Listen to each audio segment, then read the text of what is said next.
Queridos hermanos, bienvenidos otra vez. Hoy vamos a empezar la sesión número 22. Es increíble que Dios nos haya permitido recorrer ya este camino, pero aquí vamos todos juntos de su mano para seguir conociéndolo a través de su palabra, para seguir interesándonos por conocer la Sagrada Escritura.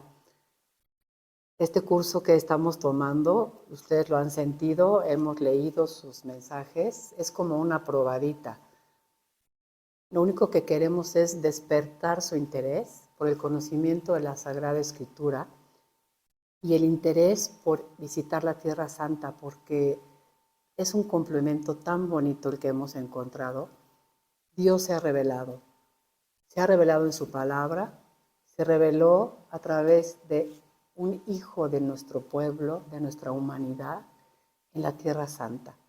Entonces, ojalá que podamos continuar con este camino de conocimiento de Dios, de profundización en la Sagrada Escritura, y si Dios nos lo permite, visitar Tierra Santa acompañados de la palabra de Dios. Es realmente una experiencia inolvidable cuando se visita así. Vamos a empezar con nuestra oración en el nombre del Padre, y del Hijo, y del Espíritu Santo. Amén. Padre nuestro que estás en el cielo, santificado sea tu nombre. Venga a nosotros tu reino.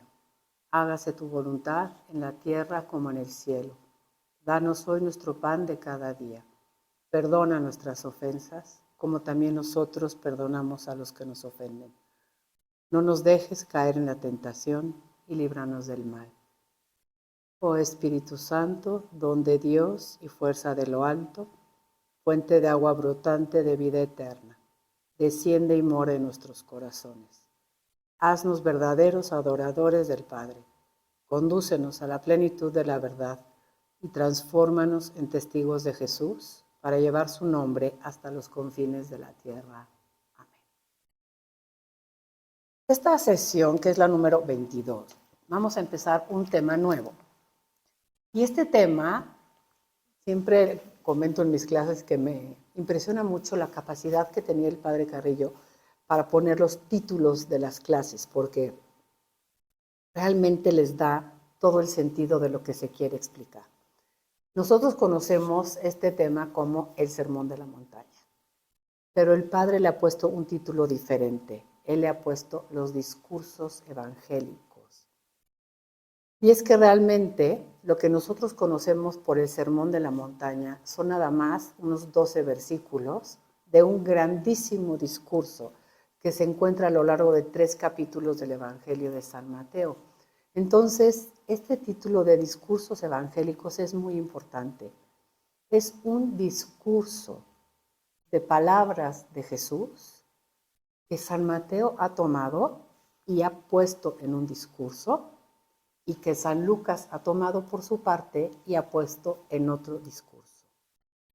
En el caso de Jesús, en el Evangelio de San Mateo, aparece que Jesús sube al monte y se sienta, porque Mateo tiene su intención teológica de presentarnos a Jesús como un nuevo Moisés. Nunca podemos olvidar que San Mateo escribe a esta primera generación de cristianos que venían del judaísmo y que quiere convencerlos a través de la Escritura quién es este gran personaje de quien trata su evangelio. Él es como un nuevo Moisés, y si Moisés subió al monte para recibir la ley de manos de Dios, ahora Jesús va a ser presentado como que sube al monte y va a dar la ley nueva del reino de los cielos. Pero en el caso de San Lucas, vamos a encontrar que Jesús está en la llanura. Entonces, el discurso en el Evangelio de San Lucas se va a conocer como el discurso de la llanura.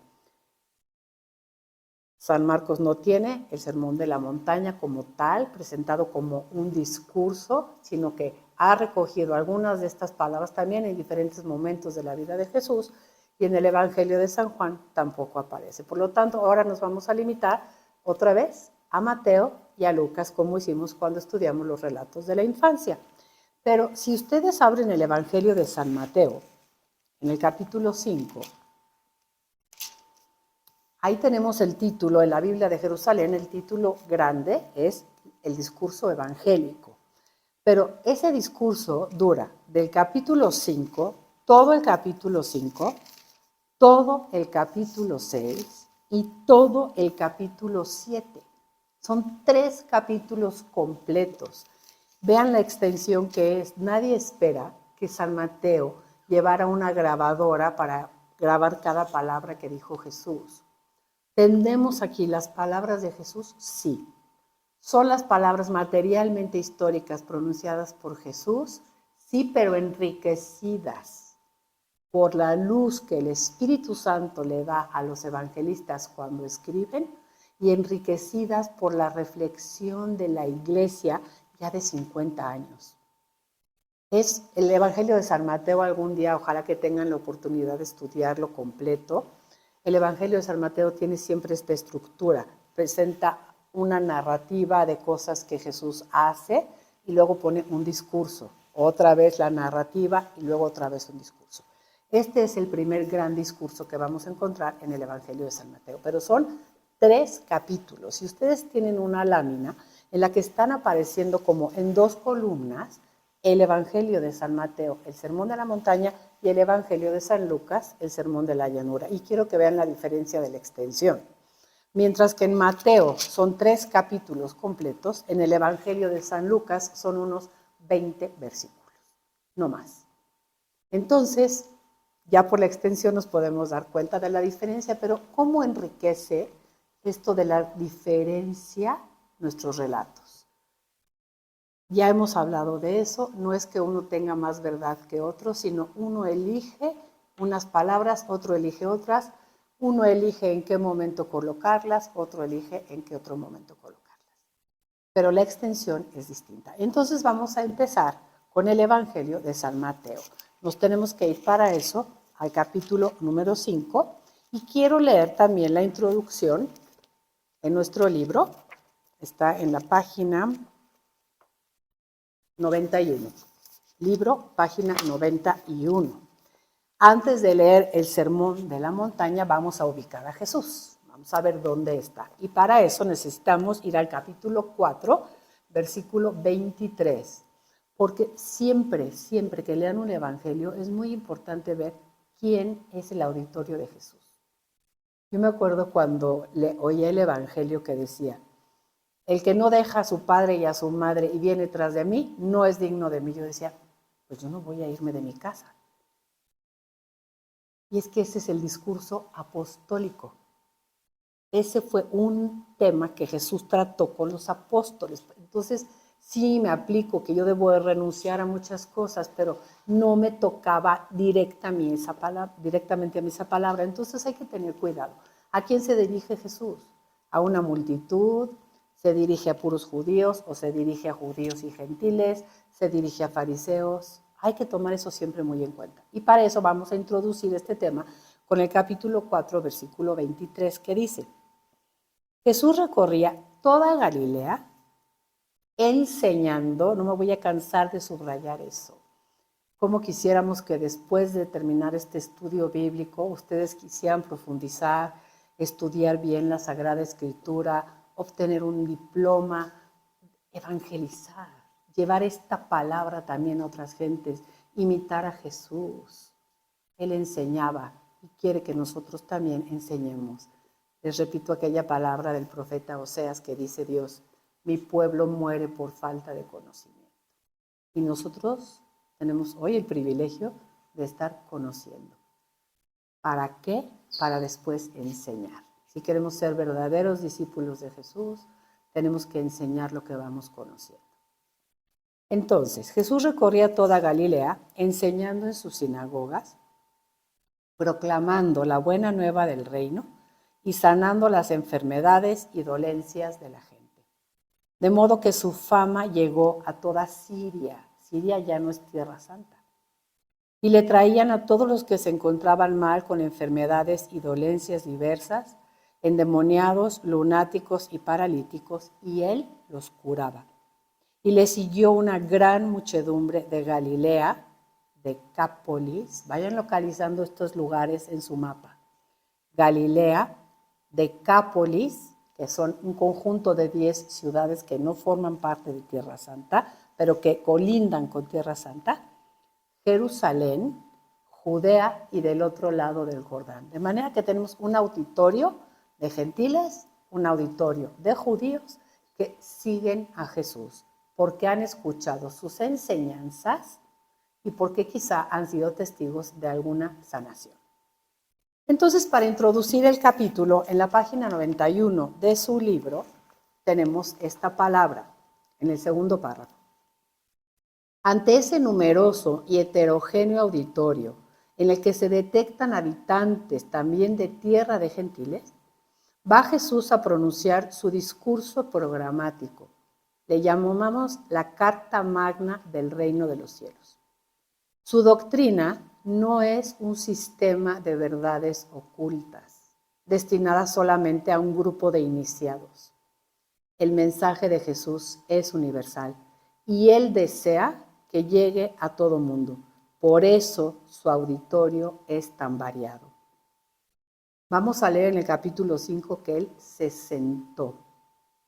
¿Qué nos quiere enseñar San Mateo?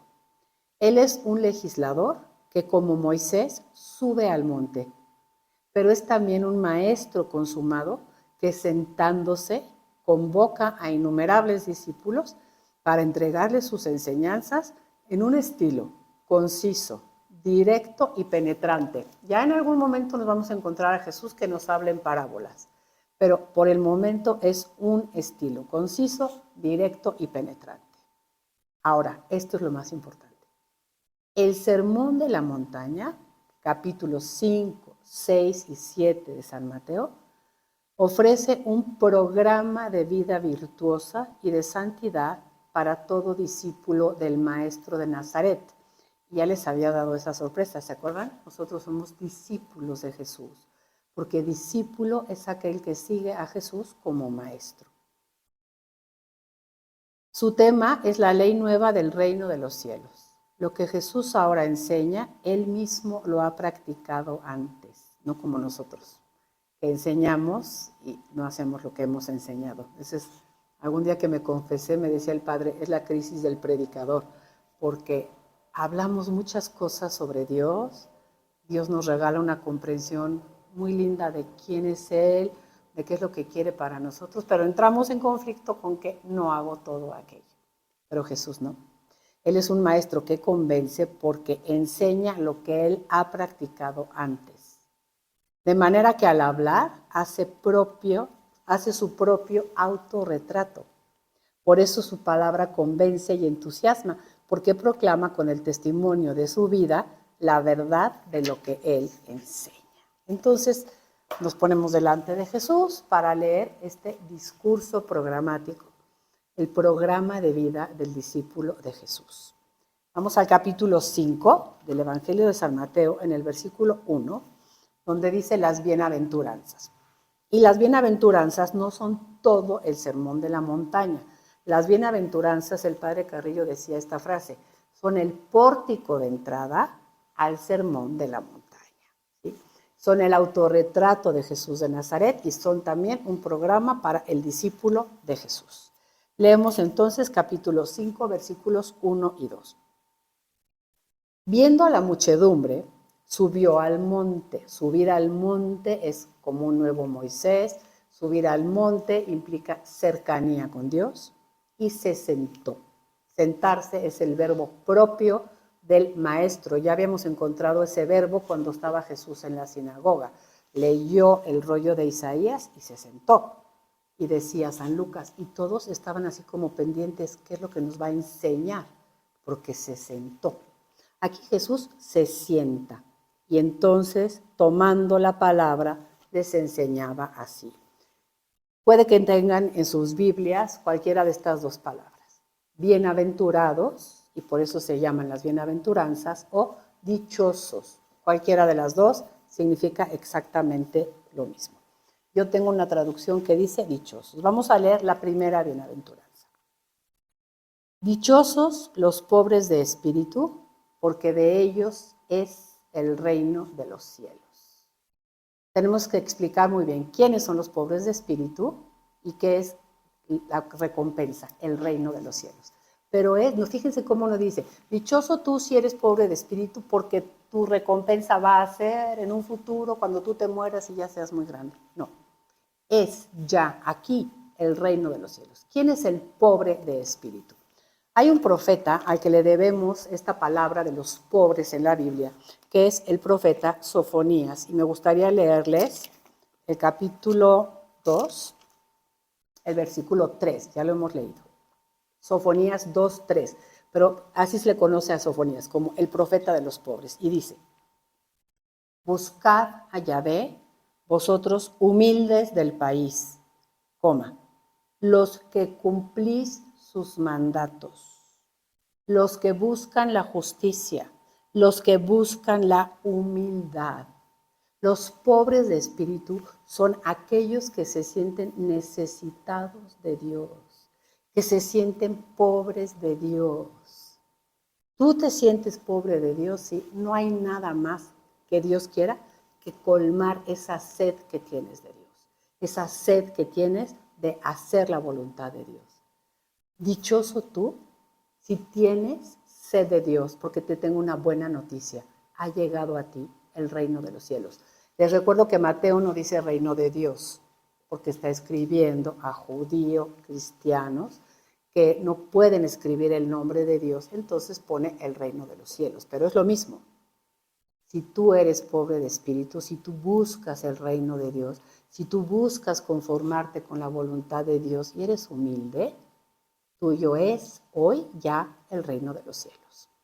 Y vamos a ir viendo cómo todas las recompensas a cada una de las bienaventuranzas va a tener diferente nombre. Vamos a leer, serán consolados, vamos a leer, recibirán misericordia, van a recibir el reino de los cielos, van a recibir la tierra, pero todos son metáforas para decirnos su premio es Dios mismo. Porque yo no espero el reino de los cielos, yo no espero la patria celestial.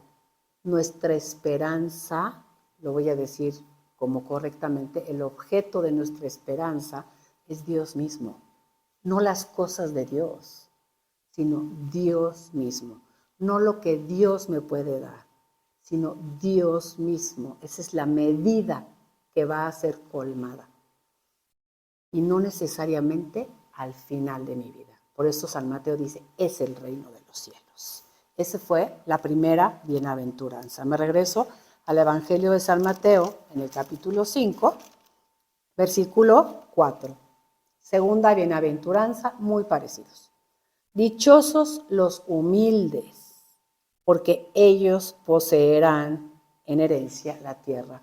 A lo mejor en algunas Biblias dice, dichosos los mansos, los humildes, los que no buscan la violencia, los que aceptan con docilidad, los que buscan no devolver el mal con mal. ¿Por qué? ¿Cuál es para ellos la recompensa? Porque ellos poseerán en herencia la tierra. Siguiente bienaventuranza, versículo 5. Una que a nadie le gusta.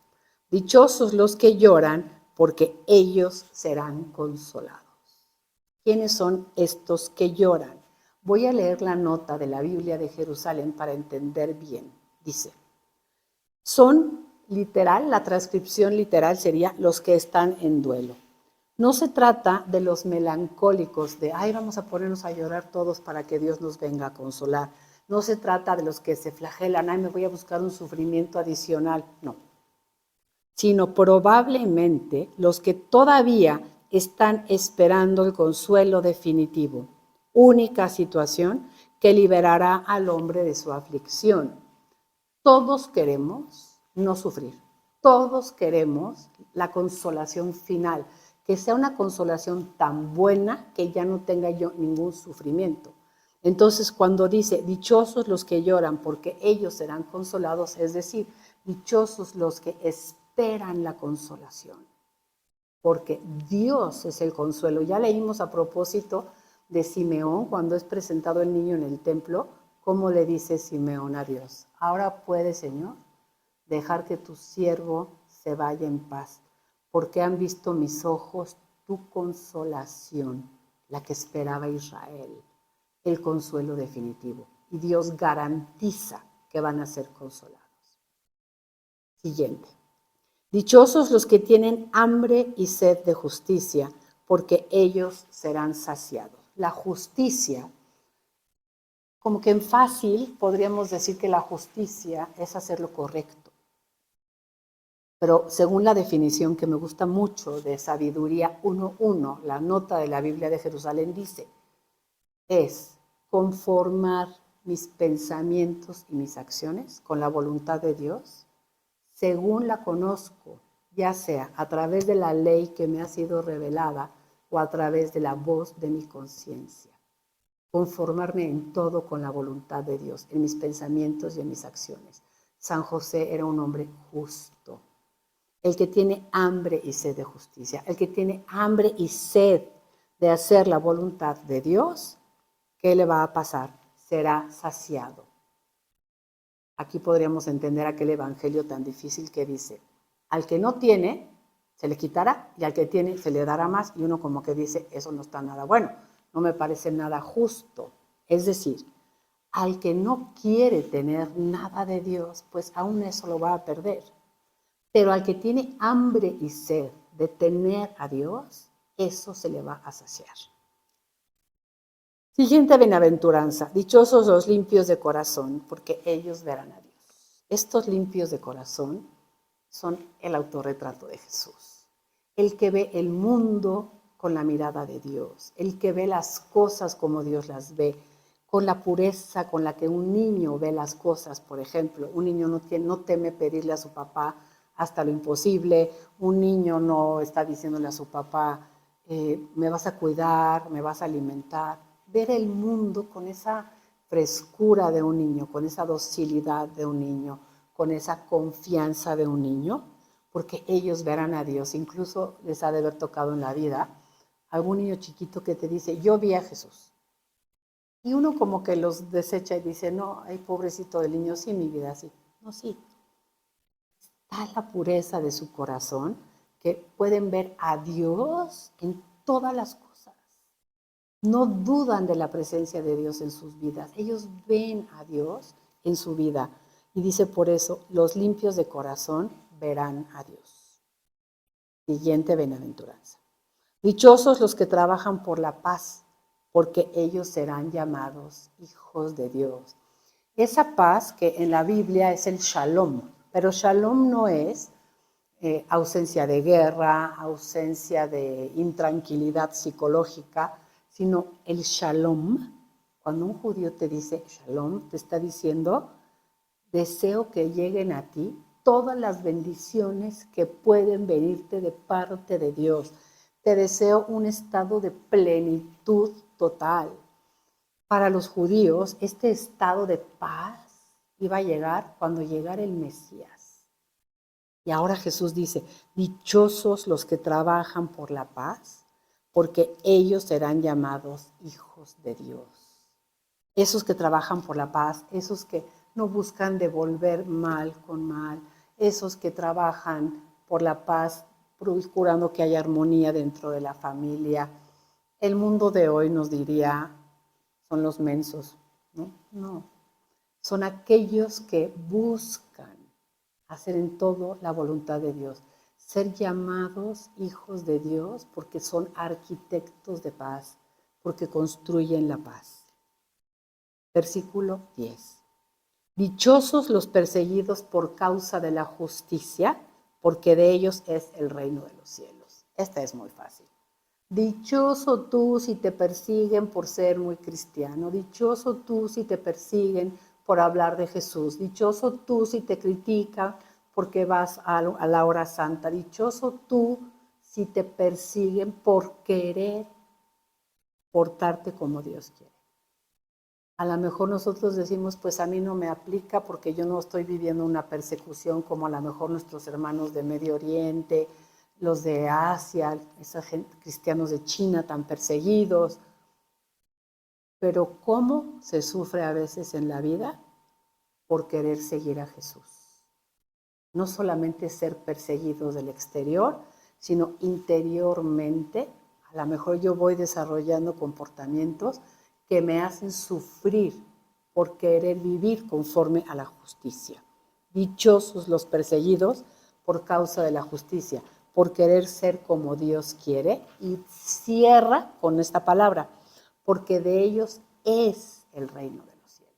Si tú quieres vivir como Dios quiere, tuyo es el reino de los cielos. No dice si tú eres perfecto, sino si buscas la justicia, si buscas vivir como Dios quiere, tuyo es el reino de los cielos. Si hoy tú quieres vivir sin matar, sin mentir, sin robar, si tú vives hoy así, ya estás viviendo en el reino de los cielos, porque en el reino de los cielos no hay muerte, no hay angustia, no hay preocupaciones. Ahí todo es alegría, todo es felicidad. ¿Y por qué? Porque todos hacen la voluntad de Dios. Yo me pregunto siempre, a alguien que está en el cielo, si le dijéramos, ay, no quisieras regresar con nosotros, yo estoy segura que nos diría para nada. Esto es pura felicidad, porque aquí siempre se practica la justicia, aquí siempre se hace la voluntad de Dios. Y termina esta bienaventuranza así. Dichosos seréis cuando os injurien y os persigan, y cuando por mi causa os acusen en falso de toda clase de males. Aquí se nota ya esta experiencia de iglesia que ha sido perseguida a los 50 primeros años de cristianismo. Esta iglesia que ha encarcelado a los seguidores de Jesús, que ha matado cristianos. No se preocupen, dice Jesús, alégrense y regocíjense, porque vuestra recompensa será grande en los cielos, pues de la misma manera persiguieron a los profetas anteriores a vosotros. Y con eso termina el pórtico de entrada del Sermón de la Montaña, que son las bienaventuranzas, y vamos a leer nuestra oración final para terminar. Está en la página 96. Jesús Maestro, hemos escuchado tu proclamación evangélica. Nos has revelado dónde podemos encontrar la verdadera y auténtica felicidad. Haznos, Jesús, fieles discípulos tuyos. Concédenos la gracia y el privilegio de vivir las bienaventuranzas, código y programa del reino de los cielos.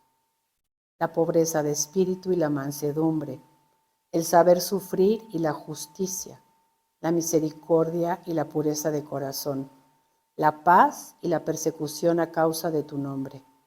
Y si tú quieres, estamos dispuestos con el auxilio y la fuerza del Espíritu Santo a entregar la vida por amor a ti y por el reino de los cielos. Vamos a continuar en las próximas 2 sesiones con el Sermón de la Montaña, porque como quedamos son 3 capítulos, es muy largo. Muchísimas gracias y hasta la próxima. Alabado sea el Señor.